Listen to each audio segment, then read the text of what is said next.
대강절 첫 번째 주에 울려 퍼지는 우리 샬롬 찬양대 찬양이 더욱더 감동적으로 그렇게 느껴집니다. 하나님께서 기뻐 받아 주신 줄로 믿습니다. 사랑하는 성도 여러분에게 하나님의 놀라우신 은총과 예비하신 복이 오늘도 풍성하게 임하시기를 주님의 이름으로 축복합니다.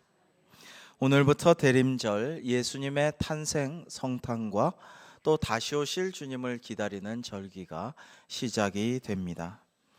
복음서에 기록된 예수님의 행적은 크게 세 가지 사역으로 삼중사역이라고 우리가 부를 수가 있는데요. 첫째는 천국 복음을 널리 전파하신 것이요, 두 번째로는 그 복음을 하나님 나라를 가르치신 것이며, 세 번째로는 하나님의 나라가 이 땅에 임하시는, 하나님이 임하시고 역사하시는 모습을 직접 보여주시기 위해서 치유의 사역을 하신 것, 이 세 가지를 주님의 삼중사역이다라고 말씀할 수가 있습니다. 마태복음에서 무려 82회나 언급되는 하나님 나라라는 단어를 쉽게 말씀드리자면, 하나님이 임하셔서 다스리신다, 우리 가운데 통치하신다, 이게 하나님 나라인데요, 예수님 설교의 알파와 오메가고 중심 주제입니다. 그런데 예수님께서 이 하나님 나라가 일어나고 있는 것을 보여주시는 것이 바로 치유와 축기 사역이었다라고 말씀드릴 수 있습니다. 그래서 예수님께서 이 땅에서 하셨던 공생의 기간의 사역의 4분의 1, 25%가 치유 사역이었다라는 것입니다. 예를 들면 마태복음 8장에 예수께서 베드로의 집에 들어가서 그의 장모가 열병으로 앓아 누운 것을 보시고 그의 손을 만지시니 열병이 떠나가고 여인이 일어나서 예수께 수종 들더라. 또 마태복음 10장에는요, 예수께서 그의 12제자를 부르사 더러운 귀신을 쫓아내며 모든 병과 모든 약한 것을 고치는 권능을 주시니라 라고 말씀하십니다. 마태복음 17장에는 이에 예수께서 꾸짖으시니 귀신이 나가고 아이가 그때부터 나으니라 라고 하셨습니다. 누가복음 5장에는 하루는 가르치실 때 갈릴리 각 마을과 유대와 예루살렘에서 온 바리새인과 율법 교사들이 앉았는데 병을 고치는 주의 능력이 예수와 함께 하더라라고 복음서가 증거하고 있습니다. 이렇듯 예수님께도 치유 사역은 매우 중요한 것이었습니다. 왜냐하면 주님께서 전파하시고 가르치신 하나님 나라와 치유 사역이 매우 밀접한 관계에 놓여 있기 때문입니다. 우리 신앙이 왜 필요한가요? 우리가 교회를 왜 나오나요? 궁극적인 우리의 목표는 구원받기 위해서입니다. 구원이 중요합니다. 구원 때문에 믿고 교회에 나오는 것이죠. 근데 이 구원이라는 헬라어 성서의 원어는 소조라고 합니다. 이 소조라는 단어는요, 구원하시다, 구원하다라는 뜻도 있지만 병을 낫게 해주신다, 치유하신다라는 의미가 같이 들어있어요. 그래서 주님께서 혈루증으로 앓던 여인에게 이렇게 말씀하셨습니다. 따라 내 믿음이 너를 구원하였다. 여기서 구원이라는 말이 소조입니다. 너 나섰으니까 이제 잘 가라가 아니고 너 이제 구원받았다. 그 육신의 아픔을 치유하여 주신 것을 포함해서 구원받았노라 말씀하셨습니다. 누가복음 8장에도 예수께서 이르시되 따라 내 믿음이 너를 구원하였으니 평안히 가라 하시더라. 또 누가복음 17장에는 그에게 이르시되 일어나 가라 내 믿음이 너를 구원하였느니라 라고 말씀하셨고요. 누가복음 18장에는 또 보라 내 믿음이 너를 구원하였느니라 라고 말씀하셔서 이 소조란 단어를 통해서 구원받았느니라, 그리고 너는 이제 회복되었다, 치유받았다 라는 말씀을 동일하게 베풀어 주셨습니다. 여러분, 우리의 영적인 부분과 함께 물질적인 결핍의 문제, 또 육신적인 건강의 문제가 다 회복되는 것이 진정한 구원이라고 할 수가 있겠죠. 치료하다라는 성서의 단어 헬라어 테라페이아라는 말은 섬김, 테라폰이라는 말과 어원이 같습니다. 이 테라페이아와 테라폰, 치유와 섬김이 같은 어원에서 나왔고, 오늘날 무슨 테라피, 무슨 요법 이렇게 말하는 테라피라는 말도 거기에서 나온 것입니다. 여러분, 예수님께서 우리가 기다리는 이 대강절 주님의 성탄을 기다리는 우리가 예수님께서 이 땅에 오셔서 무엇을 했느냐? 섬기러 오셨어요. 주님께서는 누리러 오신 것, 지배하러 오신 것, 자랑하러 오신 것이 아니라 죄인된 연약한 우리를 섬기러 오셨는데, 섬김의 종으로 오신 예수님께서 하신 주된 사역 중에 하나가 치유하여 주신 것이라는 말씀입니다. 예수님은 많은 환자들을 고쳐 주셨습니다. 그리고 장차 예수님께서 재림하여 다시 우리 곁에 임하실 때에는 우리의 모든 연약한 것과 우리 몸의 악한 기운들은 다 빠져나가고 우리는 완전한 몸으로서 하나님께 영광 돌리게 될 것입니다. 그래서 이러한 주님의 삼중 사역을 본받아서 우리나라에 처음 선교했던 선교사님, 장로교회는 언더우드 선교사님, 감리교회는 아펜젤러 선교사님, 이런 분들이 주님을 본받아서 무엇을 하셨냐면 바로 교회를 먼저 지어서 세문안교회, 정동제일 감리교회 이렇게 지어서 뭘 했습니까? 예수님처럼 천국 복음을 전파하였고, 그 다음에 경신학당, 배제학당, 연희전문 이런 학교를 지어서 가르쳤어요. 교육 사업을 했습니다. 마지막으로 세브란스 의전, 세브란스 병원 이런 병원을 지어서 하나님의 백성들이 아파할 때, 고통당할 때, 신음할 때 치유해주고 낫게 해주는 그런 사역을 하였습니다. 이게 바로 예수님의 3대 사역을 그대로 선교사님이 본받아서 한 것이었죠. 그 결과 우리나라가 하나님의 은혜를 많이 입는 그런 나라가 되었습니다.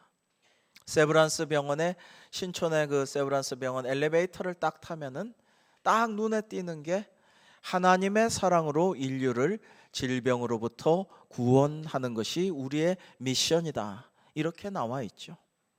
수술 환자가 이렇게 누워 있으면 천정에 하나님의 말씀들이 새겨져 있으며 두려워하지 말아라, 내가 너와 함께함이니라, 여러 가지 위로와 소망의 말씀으로 마음을 평안하게 해서 그렇게 수술대에 오르게끔 배려하고 있죠. 그게 주님의 사역을 본받는 사역이다, 이런 말씀입니다. 복음서 외에도 성경에서는 하나님께서 병을 고쳐주신 기사가 많이 나오고 있습니다. 그 첫 번째 말씀은 구약 성경에서 하나님께서 치료하신 최초의 사건은 창세기 20장 17절에 나옵니다. 아브라함이 하나님께 기도하매 하나님이 아비멜렉과 그의 아내와 여종을 치료하사 출산하게 하셨으니라고 말씀하십니다. 아비멜렉 집 식구들에게 큰 병이 들어서 다들 아파하며 여인들은 잉태하지 못하였습니다. 그런데 하나님의 종이며 하나님께서 나의 벗이라고까지 말씀해 주신 이 아브라함이 그 댁을 위해서 간절히 기도하니까 하나님께서 들어 응답하사 다 낫게 해주시고 여인들은 출산할 수 있도록 도와주셨다라는 말씀입니다. 출애굽기 23장 25절에는 하나님께서 병을 제하신다라고 말씀하십니다. 내 하나님 여호와를 섬기라, 그리하면 여호와가 너희의 양식과 물에 복을 내리고 너희 중에서 병을 제하리니라고 말씀하셨습니다. 여러분, 오늘 출애굽기 15장 26절의 본문을 보시면 하나님이 어떠한 분이신지 하나님의 이름, 하나님의 정체성이 우리에게 밝혀집니다. 우리 오늘 본문의 말씀을 함께 합독하시겠습니다. 시작. 이르시되 너희가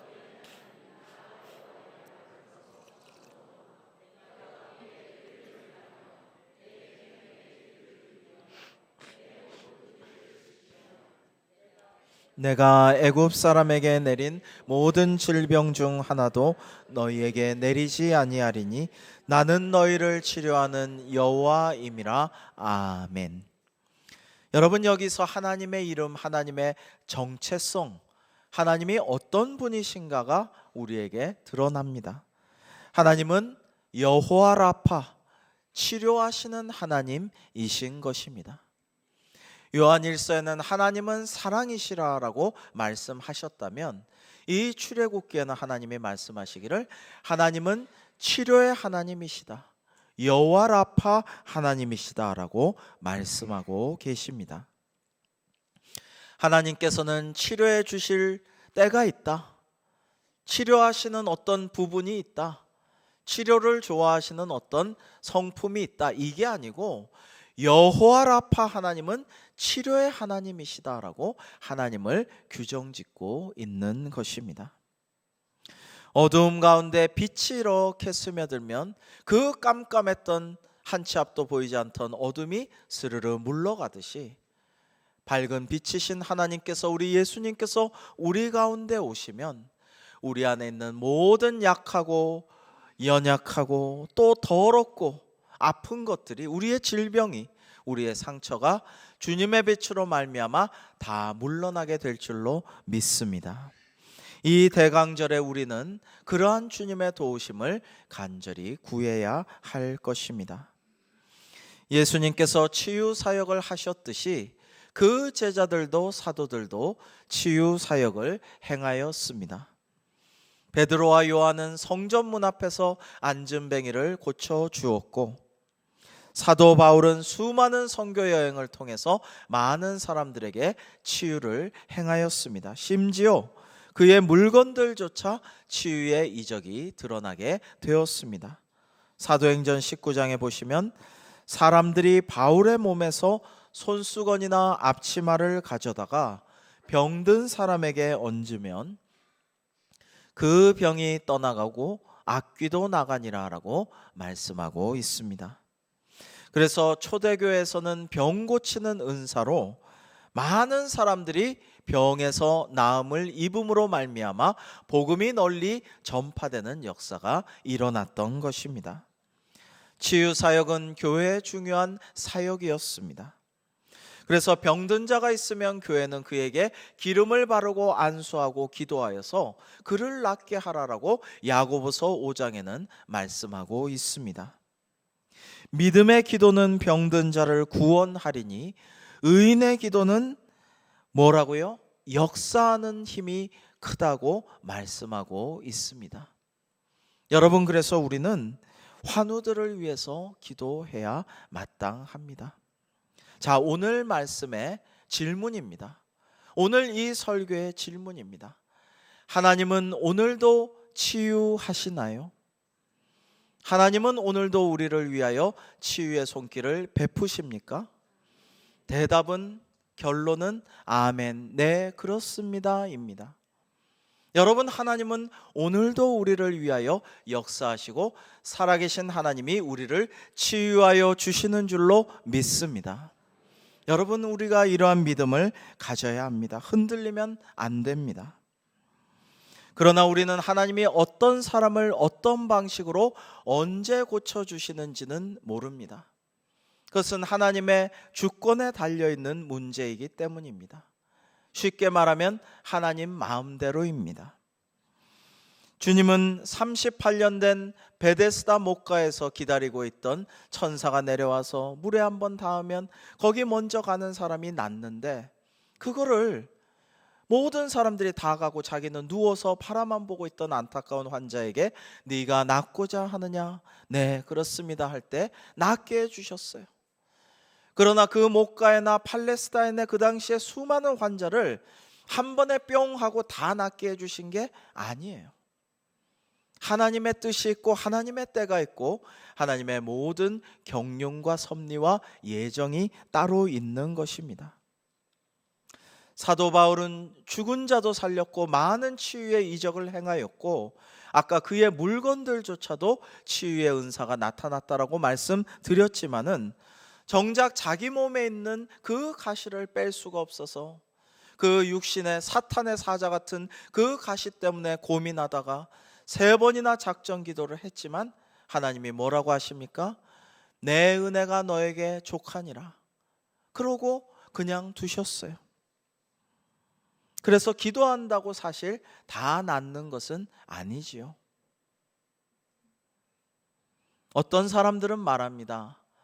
당신이 낫지 않는 것은 믿음이 부족해서, 믿음이 없어서입니다. 아니에요. 사도 바울이 믿음이 부족했습니까? 아닙니다. 또 어떤 사람은 기도가 부족해서 그래, 기도가. 뭐 이런 말을 하는데 그것도 틀렸습니다. 사도 바울이 기도가 부족했겠습니까? 그렇지 않습니다. 어떤 사람은 정말 내가 죄가 많은데 하나님이 고쳐주실 수가 있겠습니까? 라고 말하기도 합니다. 나는 죄인이다. 나는 교회도 나온 지 얼마 안 된 초신자고 하나님이 믿음 좋은 장로님이나 거룩한 어떤 권사님이나 정말 그런 분들은 고쳐주실지 몰라도 나를 고쳐주실까? 그렇지 않습니다. 하나님은 때로는 거룩하고 깨끗해 보이고 또 봉사도 많이 하고 이런 분들을 하나님 왜 안 고쳐주시냐고, 저런 분들 진작에 고쳐주셨어야 되는데 하나님 뭐하고 계시냐고 하지만 하나님은 그렇게 하지 않으실 때도 있습니다. 반면에 믿음이 부족하고 이제 막 교회 나왔고 그동안 죄 가운데 살아왔고 수많은 잘못을 저질렀고 스스로 죄인임을 고백하는 그런 사람을 고쳐주셔서 하나님께서 저런 죄인도 고쳐주시는구나 하면서 많은 사람들이 하나님께 영광을 올려드리고 그로 인하여 전도의 문도 여는 그런 역사를 이루시기도 하는 것입니다. 그래서 우리는 어떻게 해야 되나요? 우리는 오직 하나님께 마음을 열고 어린아이같이 순수한 마음으로 주님께 의지하는 믿음으로 기도하는 방법밖에 없는 것입니다. 하나님은 전지전능하신 절대자이신 동시에 우리의 모든 질병을 치유해 주시기를 원하시며 또 우리를 사랑의 눈으로 바라보시고 우리를 불쌍히 여기시는 긍휼의 하나님이십니다. 바리새인들이 제자들에게 어째서 너희 선생은 세리와 죄인들과 먹고 마시느냐라고 힐난하였습니다. 예수께서 이것을 들으시고 이르시되 건강한 자에게는 의사가 쓸데없고 병든 자에게라야 쓸데있느니라. 이 말씀은 우리 주님께서 병든 자, 죄인들, 그리고 참 연약하고 하나님의 도우심을 구하는 그런 사람들을 불쌍히 여기시고 함께하기를 원하신다라는 말씀입니다. 그러므로 치유를 언제 어떻게 어떤 방식으로 누구를 통해서 해주실까는 하나님께 달려 있지만 하나님의 주권에 속한 문제이지만 우리는 사랑과 긍휼의 하나님께 우리를 또 우리 가족을 내가 사랑하는 이웃을 위해서 우리 교회의 환우를 위해서 낫게 주옵소서라고 기도해야 마땅합니다. 어떻게 하면 하나님의 치유를 받을 수 있을까요? 그것은 뜨겁게 열심히 중보기도 하고 또 기도하는데 먼저 달려 있습니다. 시편 기자는 그래서 이렇게 기도하였습니다. 여호와여 내가 수척하였사오니 내게 은혜를 베푸소서. 여호와여 나의 뼈가 떨리오니 나를 고치소서. 이렇게 간절히 기도하였을 때에 하나님께서 도와주셨을 때 또 다른 시편에서는 이렇게 주님께 찬양할 수 있었습니다. 여호와께서 그를 병상에서 붙드시고 그가 누워있을 때마다 그의 병을 고쳐주시나이다. 아멘. 열왕기하 20장에는 유명한 히스기야 왕의 치유의 기사가 나옵니다. 하나님께서 말씀하시기를 너는 돌아가서 내 백성의 주권자 히스기야에게 이르기를 왕의 조상 다윗의 하나님 여호와의 말씀이 내가 네 기도를 들었고 네 눈물을 보았노라. 내가 너를 낫게 하리니 네가 3일 만에 여호와의 성전에 올라가겠노라고 말씀하셨습니다.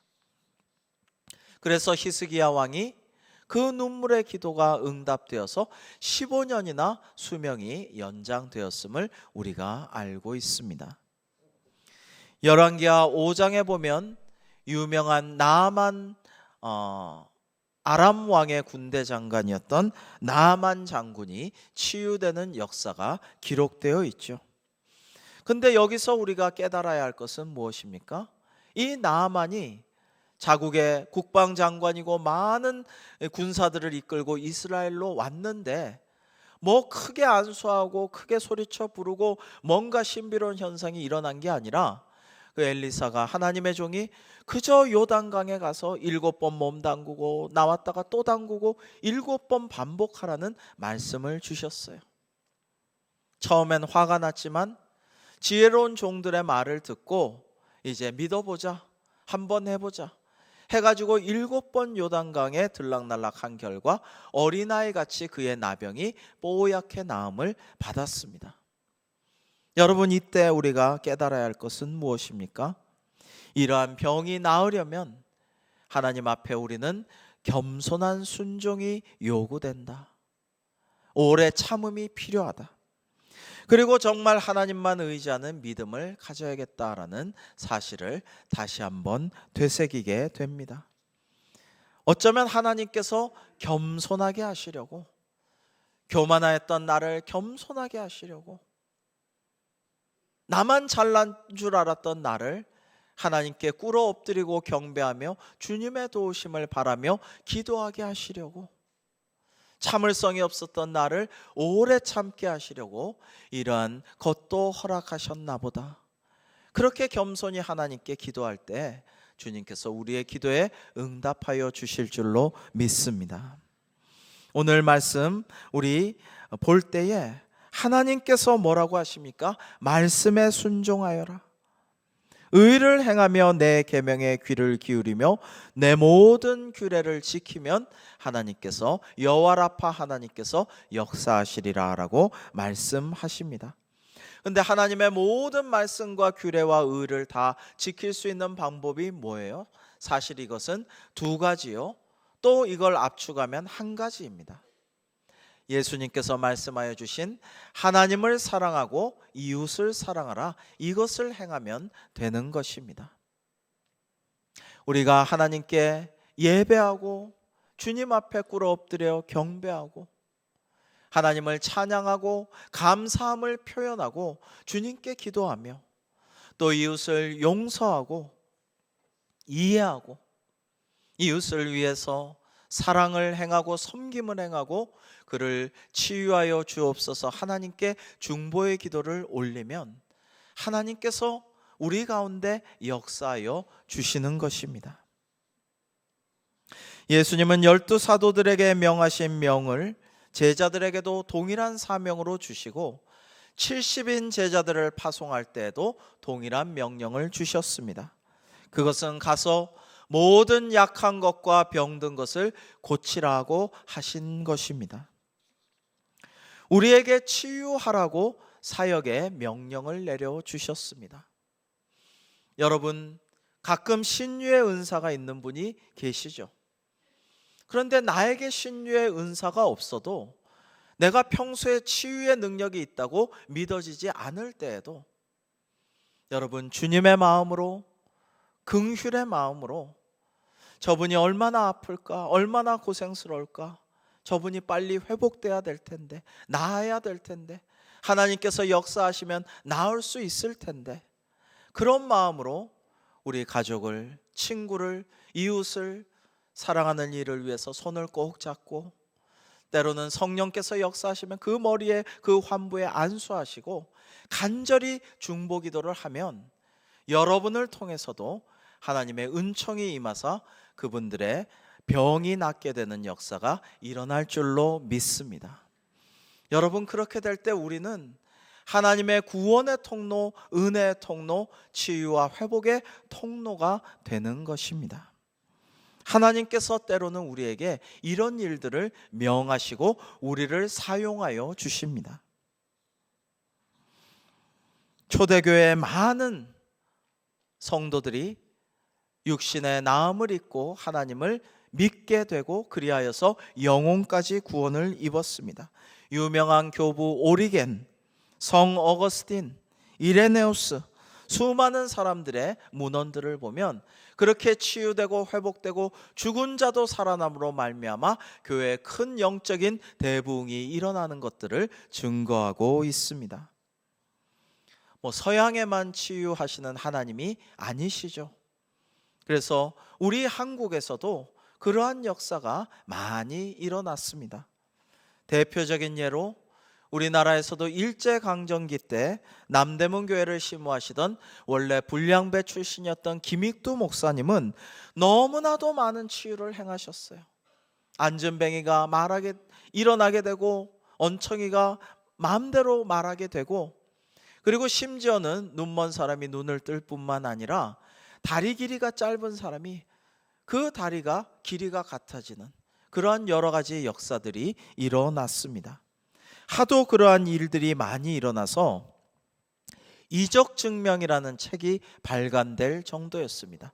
언제 어디서 누구에게 무슨 병이 김익두 목사님 기도하니까 어떻게 나았더라, 이런 책이 증거물로 발간될 정도였습니다.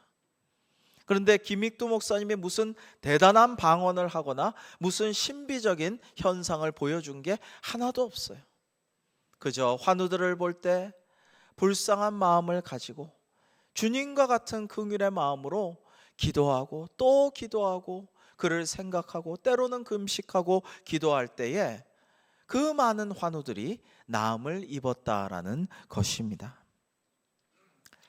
감사하게도 하나님께서 치유하여 주신 은혜를 체험한 간증을 오늘 우리 교회에서도 우리가 끊임없이 계속 듣게 되매 하나님께 영광을 올려드립니다. 얼마 전에도 그간 암으로 치료 중이셨던 성도님과 가족들이 오셔서 목사님, 이제 의사 선생님께서 완전히 다 완치되었다고 하셨습니다. 감사합니다. 우리 교회에 와서 참 좋은 일이 많습니다.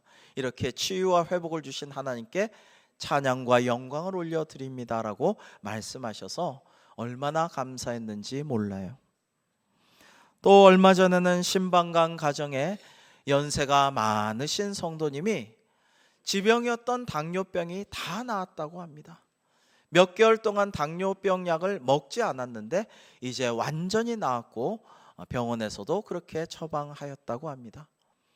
저는 현대의학이 고칠 수 없고 관리만 하는 이 당뇨병이 어떻게 약 먹지 않아도 나았는지 알 수가 없어요. 그 성도님도 알 수가 없대요.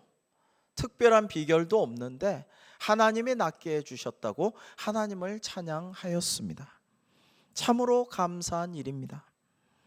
하나님은 능치 못한 일이 없으신 전능하신 주님이시오, 여호와라파 치료의 하나님이시기에 하나님이 원하시면 우리의 어떤 지병도, 오래 묵은 병도, 불치의 병도, 어떠한 병환도 낫게 하여 주실 줄로 믿습니다.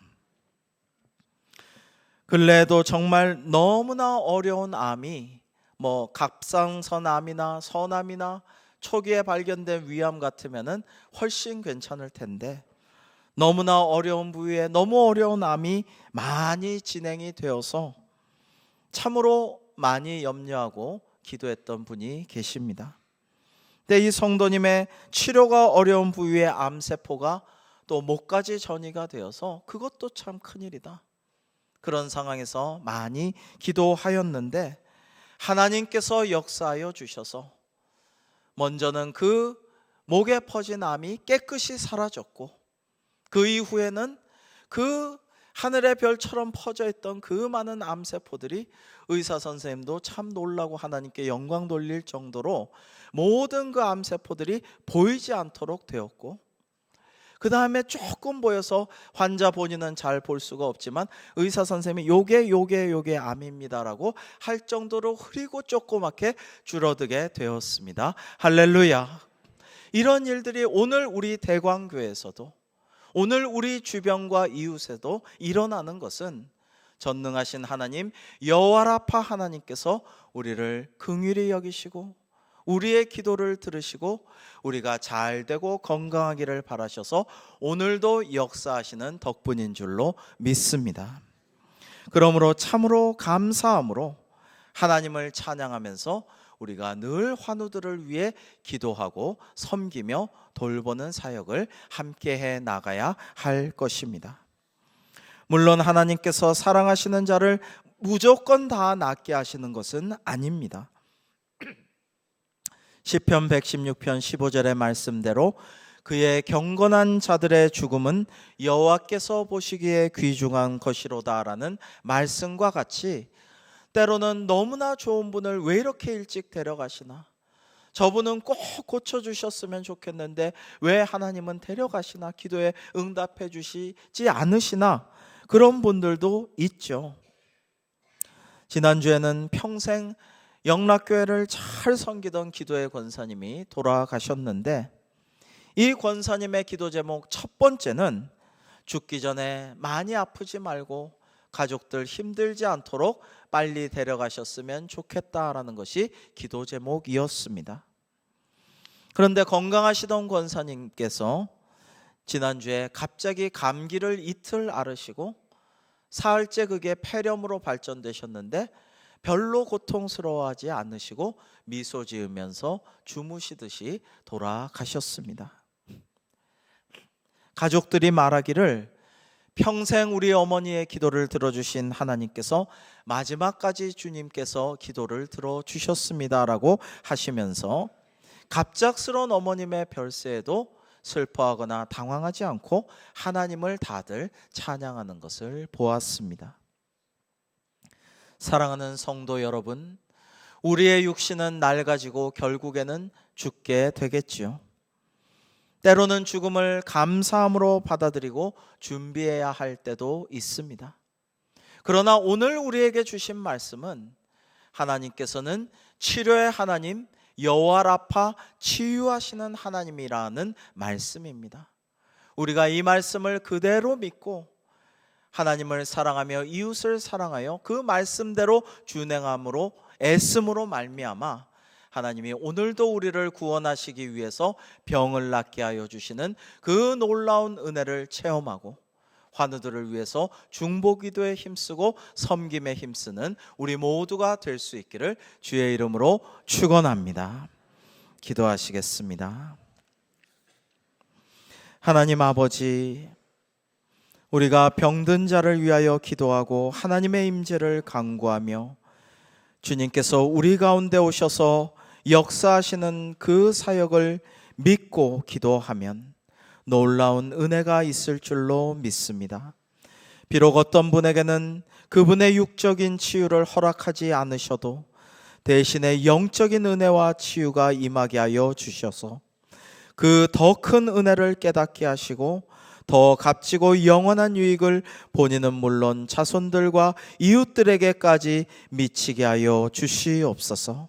그리고 하나님의 사랑과 치유와 구원의 복음을 체험한 이들은 오늘도 우리를 위하여 역사하시고 치유하시는 여호와 라파 하나님을 널리 증거하며 환우들을 위해 더 기도하고 섬기며 치유의 하나님께 기도하고 감사하고 찬송과 영광을 올려드리는 우리 모두가 되기를 간절히 바라오며 예수님의 이름으로 기도하옵나이다. 아멘.